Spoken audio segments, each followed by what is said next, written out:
about Hoag's virtual care? Is that part of it? Yeah, well, certainly, I mean, in other words, it's more around the fact that, and I like to say that just because COVID is here doesn't mean all other health issues have gone away. Healthcare has had a little challenge catching up with the technology in terms of regulations and things like that. So previously, televideo visits and things like that you can use, not for every medical condition, but for many follow-ups and simple things were never allowed because they didn't exist 20, 30 years ago. There was no, there was no, reimbursement. There was no, means to do it. And suddenly with COVID, it all melted away. And now we're able to provide medical care in the convenience of your home. And I think... How does someone access that? So all you do is call your doctor. It's as simple as that. Call your doctor. And like I said, at Hoag, any physician who's in a Hoag facility has it, and I would say even those doctors who are in private practice but are Hoag doctors, part of our medical staff, I think most of them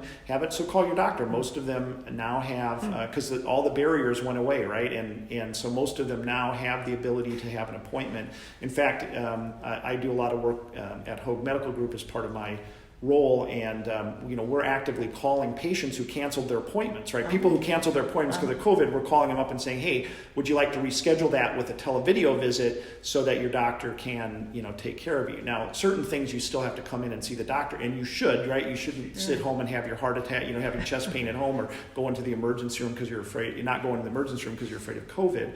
But I think certainly now, Hoag I can speak to personally, and I think most healthcare organizations now have that ability, and I would strongly encourage people to contact their physician's offices and to say, hey, I'd like to set up a telemedicine visit, because I just started doing it myself. I still practice infectious disease. I had office last Friday morning and had 10 patients scheduled, and 9 of them were televideo visits. Now, is that initiated by the patient or the doctor? Because say, why don't we just do a televideo? It's a little of both. So it's part of it is getting the word out, right? Because you're asking the question. Well, this sounds new to me, and I don't know. So we've been emailing patients, sending out flyers to say, hey, we got televideo visits, and then also I have my staff call the patients ahead of time to say, do you know we've got televideo visits available? Would you like that option, right?